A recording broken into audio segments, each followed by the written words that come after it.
12 अक्टूबर 1972 सुबह 8:05 पर Uruguayan air force की फ्लाइट 571 मोंटेवीडियो के करास्को इंटरनेशनल एयरपोर्ट से चिली के सैंटियागो के लिए उड़ान भरती है। प्लेन में 40 पैसेंजर्स और 5 क्रू मेंबर्स सवार थे। पैसेंजर्स में से 19 लोग ओल्ड क्रिश्चियंस रग्बी टीम के खिलाड़ी थे, जिनका सैंटियागो में English rugby team old boys के साथ एक महत्वपूर्ण मैच होने वाला था। इस यात्रा में उनके साथ उनके दोस्त और परिवार के सदस्य भी थे। केवल एक पैसेंजर ही ऐसा था जो इस ग्रुप के लोगों से जुड़ा हुआ नहीं था। प्लेन की कमान कर्नल जूलियो सेजार फराडेस के हाथ में थी, जो काफी एक्सपीरियंस पायलट थे, जिन्हें 5117 घंटे की उड़ान का अनुभव था।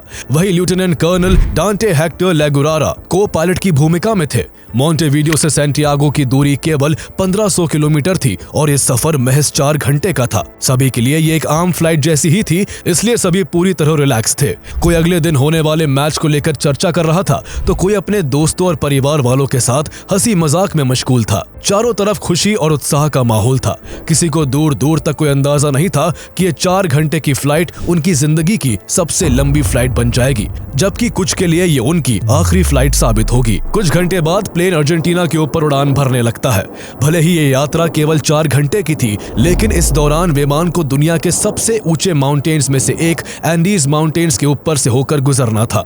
ऊंची नीची और टेढ़ी मेढ़ी पहाड़ियों की वजह से पायलट को बार बार प्लेन की डायरेक्शन बदलनी पड़ रही थी। विमान अभी अर्जेंटीना की एयर स्पेस में कुछ ही दूरी तय कर पाया था कि अचानक एंडीज की पहाड़ियों में तेज बर्फीला तूफान उठने लगा। कुछ ही पलों में चारों ओर घना अंधेरा छा गया। खराब मौसम में प्लेन को आगे ले जाना खतरनाक हो सकता था, इसलिए स्थिति को भांपते हुए प्लेन को अर्जेंटीना के मेंडोजा एयरपोर्ट पर लैंड करा दिया गया। मौसम को खुलने में पूरा दिन गुजर गया और जब अगले दिन 13 अक्टूबर को मौसम थोड़ा साफ हुआ तो दोपहर 2:18 पर प्लेन ने दोबारा उड़ान भरी। जल्दी ही प्लेन 18,000 फीट की ऊंचाई पर उड़ता हुआ आकाश में छाए घने बादलों के बीच से होकर गुजरने लगा। लेकिन इस दौरान प्लेन की कमान पायलट की जगह को पायलट के हाथों में थी। दरअसल पायलट फराडेस इससे पहले 29 बार एंडीज के ऊपर उड़ान भर चुके थे, लेकिन को पायलट लेगुरारा के पास इस तरह की लोकेशन में प्लेन उड़ाने का कोई एक्सपीरियंस नहीं था। इसलिए पायलट फराडेस ने ट्रेनिंग के लिए प्लेन की कमांड उनके हवाले कर दी थी और ये उनकी सबसे बड़ी भूल थी। शुरू में तो सब सही रहा। करीब 1 घंटे तक उड़ान भरते हुए प्लेन बिना किसी रुकावट के प्लांचॉन पास के ऊपर पहुंच गया। क्रू को लगा कि क्यूरिको शहर के पास पहुंच चुके हैं और इसे क्लियरली देख सकते हैं, लेकिन एक्चुअल में ऐसा नहीं था। को पायलट को लैक ऑफ रेडार कवरेज और नेविगेशनल एरर की वजह से लग रहा था कि प्लेन एंडीज के पहाड़ों को पार कर क्यूरिको शहर के पास पहुंच चुका है, जबकि प्लेन अभी भी क्यूरिको से पूरे 70 किलोमीटर ईस्ट में था। पायलट फराडेस भी इस नेविगेशन एरर को नोटिस नहीं कर पाए और प्लेन की लोकेशन को मिसजज कर बैठे। इसके बाद को पायलट लेगुरारा ने एक और गलती करते हुए सैंटियागो एयर ट्रैफिक कंट्रोल को इन्फॉर्म किया कि वो कुछ मिनटों में क्यूरिको पहुंच रहे हैं और सैंटियागो के काफी करीब हैं, इसलिए फ्लाइट को लैंड कराने के लिए धीरे धीरे नीचे लाना चाहते हैं। सैंटियागो ट्रैफिक कंट्रोल ने भी बिना ज्यादा जांच किए फ्लाइट को अप्रॉक्स 3,500 मीटर तक नीचे लाने के आदेश दे दिए। इसके बाद जो होने वाला था वो इस प्लेन में सवार 45 लोगों में से किसी ने बुरे सपने में भी नहीं सोचा होगा। प्लेन क्यूरिको में लैंड करेगा ये सोचकर को पायलट लेगुरारा धीरे धीरे प्लेन को करीब 1000 मीटर नीचे ले आता है और तभी अचानक प्लेन में एक भयानक अनइवन एयर मूवमेंट शुरू हो जाता है। प्लेन तेजी से हिलने डुलने लगता है और strong air pockets and downward air current की चपेट में आकर अचानक काफी तेजी से नीचे की ओर गिरने लगता है। पहले तो पैसेंजर्स इस सिचुएशन में भी हंसी मजाक करते हैं, लेकिन जब प्लेन बेकाबू होकर बहुत तेज ऊपर नीचे होने लगा तो तुरंत खुशनुमा माहौल ने खौफ और दहशत का रूप ले लिया। पैसेंजर्स ने घबराकर सीट बेल्ट्स बांध ली। सबने जब बाहर की ओर झांका तो वो सन्न रह गए। प्लेन घने बादलों के बीच से गुजरते हुए ऊंची पहाड़ियों से सिर्फ कुछ मीटर्स की दूरी पर था। अब उन्हें अपनी मौत बेहद करीब नजर आ रही थी। हर गुजरते पल के साथ सभी के अंदर घबराहट बढ़ने लगी। खौफ जल्दी ही चीख पुकार में बदलने लगा। पायलट और को पायलट ने प्लेन को ऊपर ले जाने की हर संभव कोशिश की, लेकिन अब बहुत देर हो चुकी थी और अब जो होने वाला था वो किसी के कंट्रोल में नहीं था।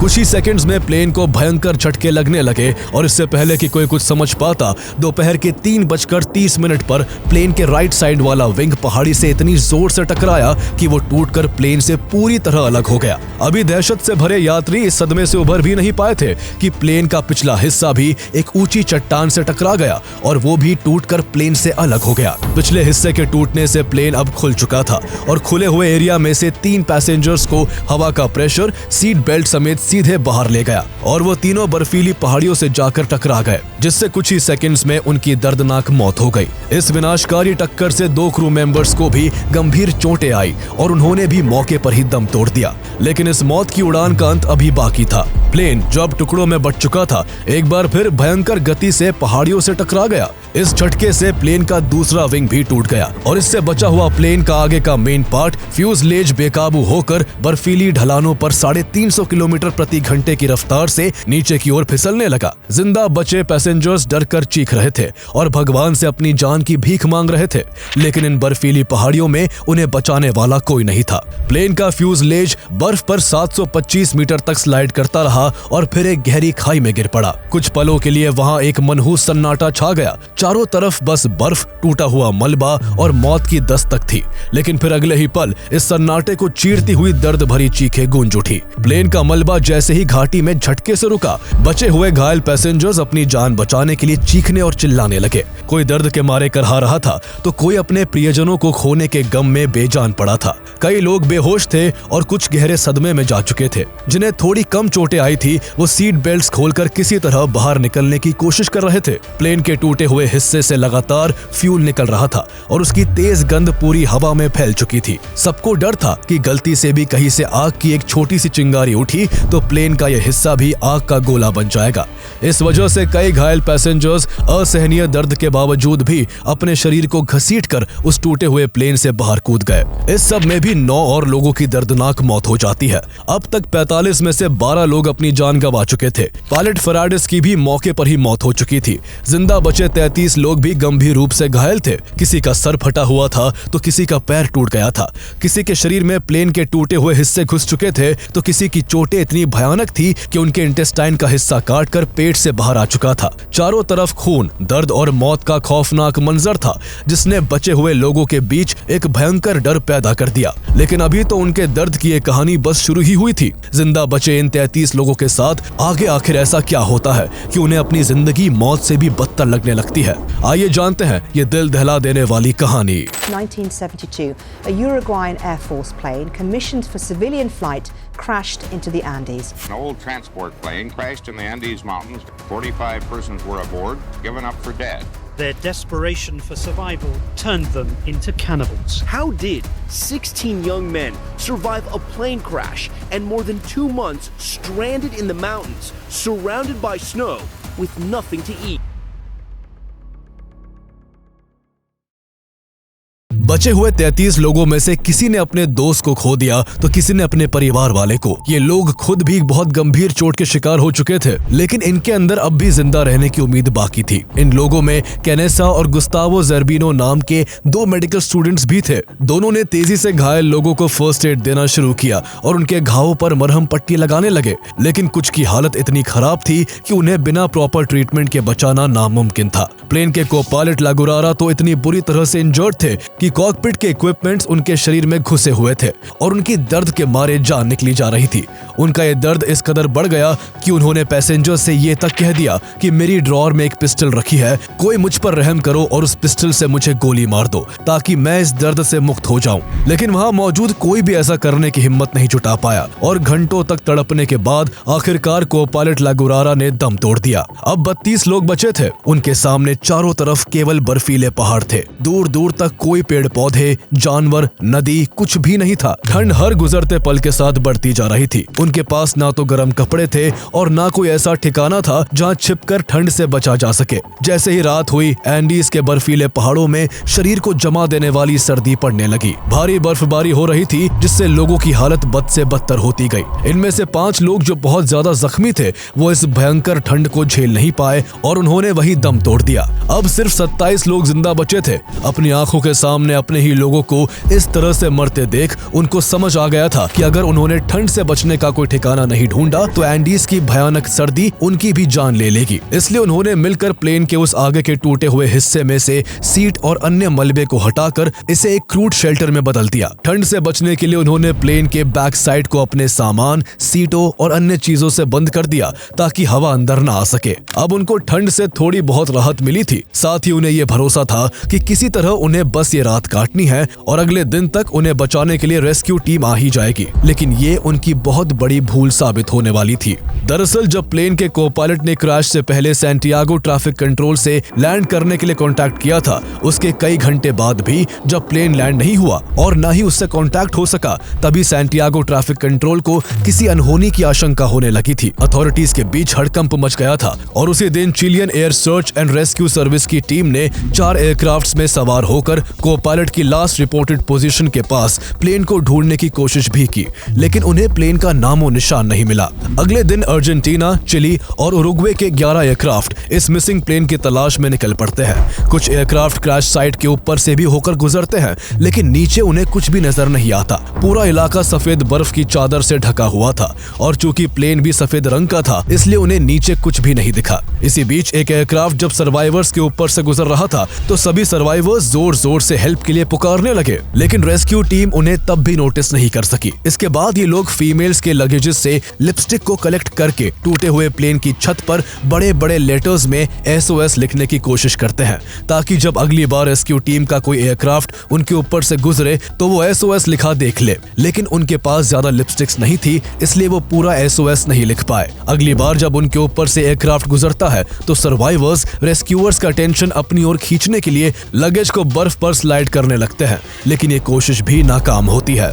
वहां से 3 बार गुजरने के बावजूद रेस्क्यूअर्स उन्हें नहीं देख पाए थे। सर्वाइवर्स इस वजह से काफी निराश थे, लेकिन उन्हें अब भी उम्मीद थी कि आज नहीं तो कल और कल नहीं तो परसों उन्हें ढूंढ लिया जाएगा। इसी उम्मीद में उनके पास जो भी खाने और पीने की चीजें थी उन्हें वो एक जगह इकट्ठा करने लगते हैं। सभी लगेजेस को पूरा खंगालने के बाद उन्हें उनमें से कुछ चॉकलेट्स, जैम के जार्स, कुछ ड्राई फ्रूट्स के पैकेट्स और कुछ वाइन की बोतलें ही मिल पाती हैं। सब ये डिसाइड करते हैं कि इस पूरे सामान पर सबका बराबर का हक होगा और हर दिन सब बहुत कम कम चीजें ही खाएंगे। इसके बाद किसी ने एक चॉकलेट के छोटे से टुकड़े से दिन गुजारा तो किसी ने बस वाइन के एक ढक्कन को पीकर अपनी भूख और प्यास मिटाई। वहाँ क्योंकि उनके पास पानी नहीं था, इसलिए एक सर्वाइवर फीटो स्ट्रॉच ने शीट मेटल का इस्तेमाल कर सोलर पावर्ड वाटर कलेक्टर बनाया, जिससे बर्फ को पानी में कन्वर्ट किया गया। एक दिक्कत उनके सामने स्नो ब्लाइंडनेस की भी थी। सफेद बर्फ से जब सूरज की तेज किरणें टकराकर आंखों पर पड़ती हैं तो किसी की भी आंखें जल्द ही खराब हो सकती है।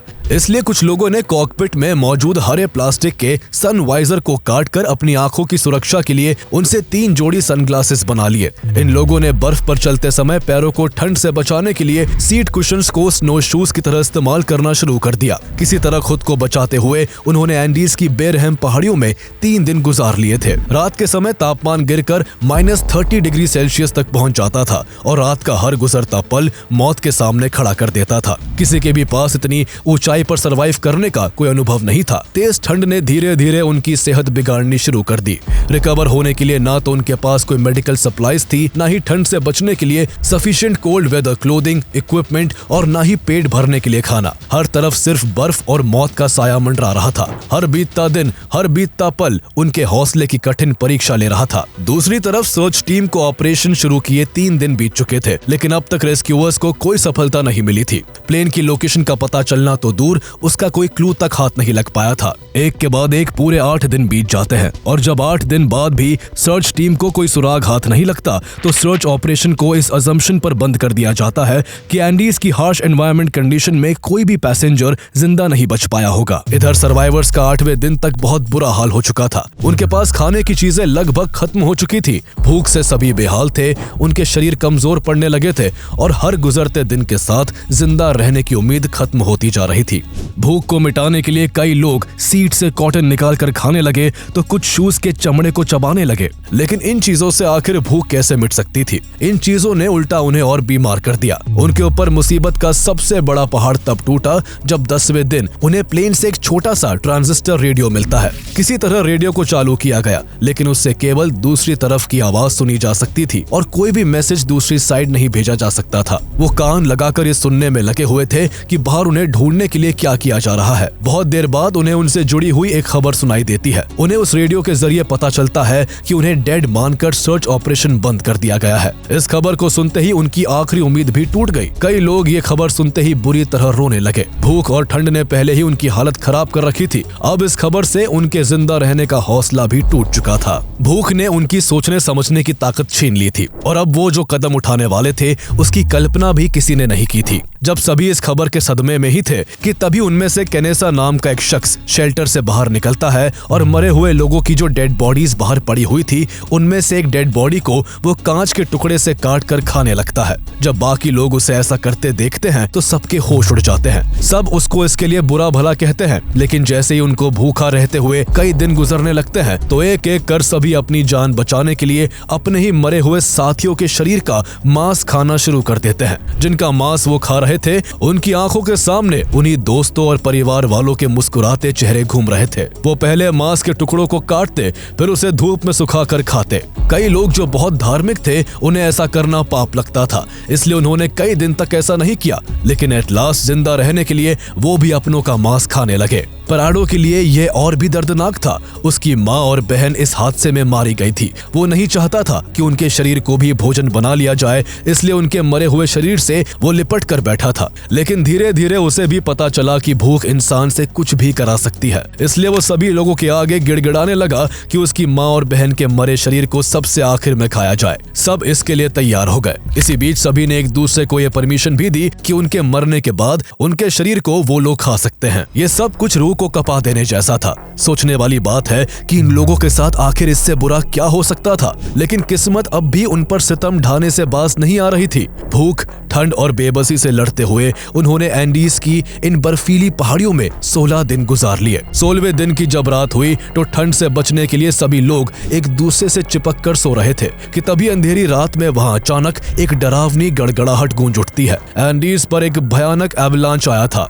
इससे पहले कि कोई कुछ समझ पाता, शेल्टर की दीवारें टूटने लगी और देखते ही देखते बर्फ का एक विशाल सैलाब अंदर तक घुस आया। कुछ ही सेकंड्स में पूरा शेल्टर और उसमें मौजूद लोग बर्फ के नीचे दब गए। उनका दम घुटने लगता है। जिनके भीतर अब भी थोड़ी जान बाकी थी वो बर्फ को खोदकर खुद को और अपने साथियों को बचाने की कोशिश करने लगे, लेकिन जब तक सभी को बाहर निकाला जाता तब तक 8 लोग ठंड और दम घुटने की वजह से अपनी जान गंवा चुके थे। अगले 2 दिनों तक बर्फीले तूफान रुक रुक कर आते रहे, जिन्होंने बचे हुए 19 लोगों की जिंदगी नर्क से भी बदतर बना दी। 1 नवंबर को जब मौसम साफ हुआ तब जाकर बचे हुए 19 लोगों को थोड़ी राहत मिली।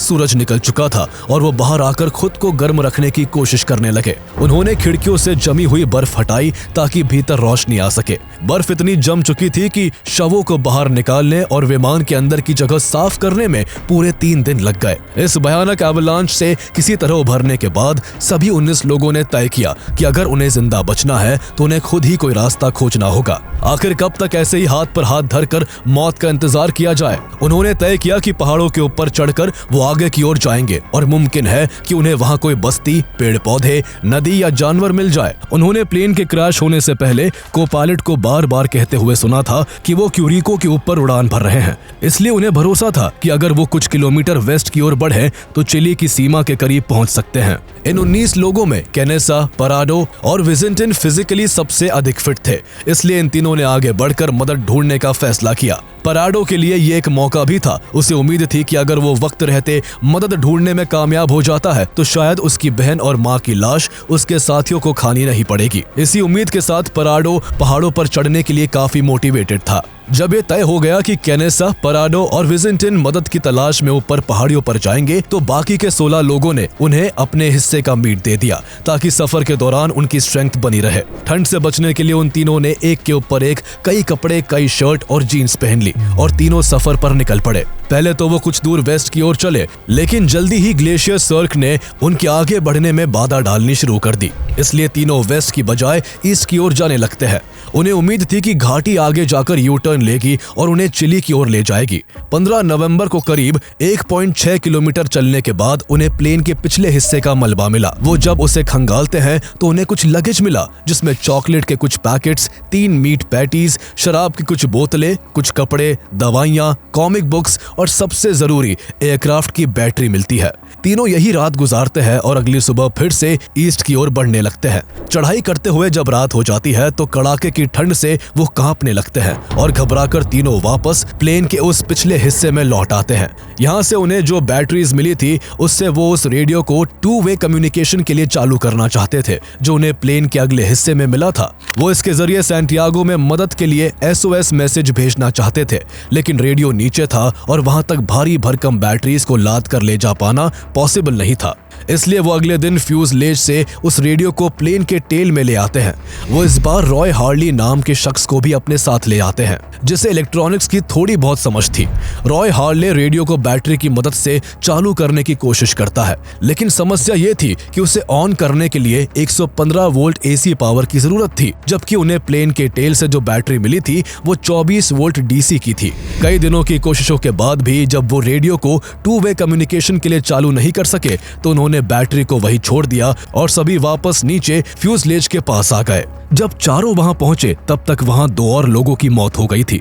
अब केवल 17 सर्वाइवर्स बचे थे। देखते ही देखते उन्हें एंडीज के बर्फीले पहाड़ों में फंसे 60 दिन बीत चुके थे।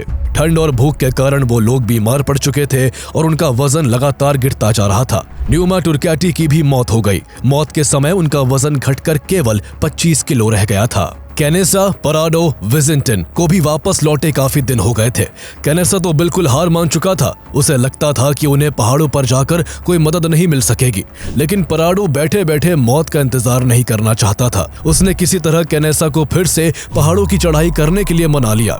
इसके बाद कैनेसा, पराडो और विजिंटन 12 दिसंबर को एक बार फिर सफर पर निकल पड़ते हैं। इस बार वो वेस्ट की ओर 12,020 फीट ऊंची ग्लेशियर पर चढ़ने का फैसला करते हैं। तीनों के पास ना तो रॉक क्लाइंबिंग गियर था, ना ही कोई एरिया मैप और ना कंपास था। इससे पहले तीनों को कोई क्लाइंबिंग एक्सपीरियंस भी नहीं था, लेकिन इस बार उन्होंने तय कर लिया था कि या तो वो मदद ढूंढ कर लाएंगे या फिर चलते चलते अपनी जान गंवा देंगे। जैसे जैसे वो ऊपर चढ़ते जा रहे थे ऑक्सीजन लेवल डाउन होता जा रहा था। तीनों को सांस लेने में दिक्कत हो रही थी। इतने मुश्किल हाल में भी दिन में वो लगातार आगे बढ़ते और रात को कड़ाके की ठंड से बचने के लिए इम्प्रोवाइज्ड स्लीपिंग बैग का इस्तेमाल करते। 3 दिनों तक लगातार चढ़ाई करने के बाद तीनों लोग ग्लेशियर को पार करते हुए 14,774 फीट की ऊंचाई तक पहुंच जाते हैं। उन्हें विश्वास था कि इतनी ऊंचाई पर आने के बाद उन्हें चिली की हरी भरी घाटियां दिखाई देंगी, लेकिन उनकी उम्मीदों के विपरीत चारों तरफ अब भी केवल बर्फ से ढके पहाड़ थे। इसे देखकर तीनों हैरान रह गए। उनके पास शोक मनाने का वक्त नहीं था, इसलिए उन्होंने फिर से हिम्मत बटोरी और आगे बढ़ने का फैसला किया। लेकिन उन्होंने इस बीच ये भी रियलाइज किया कि उनका सफर उनके अनुमान से काफी लंबा हो चुका है और आगे भी पता नहीं उन्हें कितना वक्त लगेगा। उनके पास इतने लंबे सफर के लिए 3 लोगों के हिसाब का खाना नहीं था, इसलिए विजिंटन को वापस भेज दिया गया। इसके बाद पराडो और कैनेसा आगे बढ़ने लगते हैं। हर बढ़ते कदम के साथ उनकी थकान और निराशा बढ़ती जा रही थी, लेकिन मन में एक उम्मीद थी कि मौत के उन तक पहुंचने से पहले शायद उन्हें वो मिल जाएगा जिसकी उन्हें तलाश है। 7 दिनों तक लगातार वेस्ट की ओर चलते रहने के बाद 18 दिसंबर को स्नो धीरे धीरे कम होने लगती है।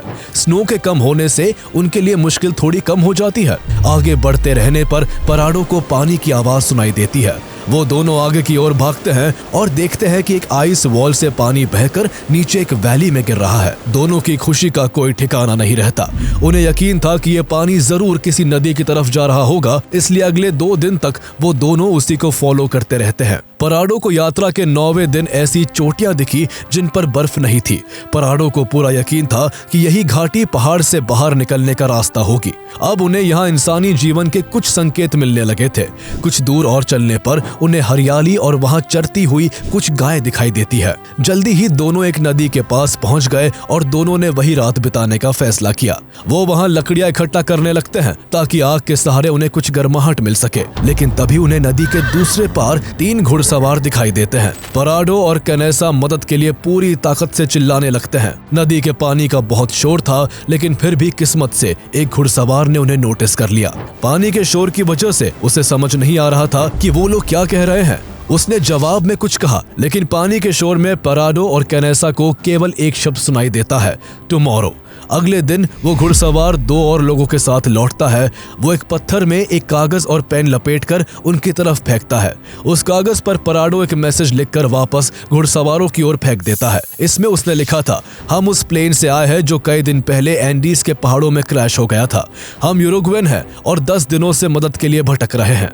एंडीज में हमारे जैसे 14 घायल लोग मदद की प्रतीक्षा कर रहे हैं। हमारे पास खाना नहीं है, हम बहुत कमजोर हो चुके हैं, हमसे चला तक नहीं जा रहा है, इसलिए हमें जल्द से जल्द मदद की जरूरत है। इन घुड़सवारों ने भी एंडीज प्लेन क्रैश की कहानी सुन रखी थी, लेकिन इतने दिनों के बाद भी इसमें सवार लोगों को जिंदा देखकर उन्हें अपनी आंखों पर भरोसा नहीं हो रहा था। इसके बाद कैनेसा और पराडो को पास के ही गांव लॉस मेंटेनेस लाया गया, जहां उन्हें खाने को खाना और आराम करने को बिस्तर दिया गया। लगातार ठंड में क्लाइंबिंग करने के कारण दोनों गंभीर रूप से बीमार हो चुके थे। कैनेसा का आधा वजन घट चुका था।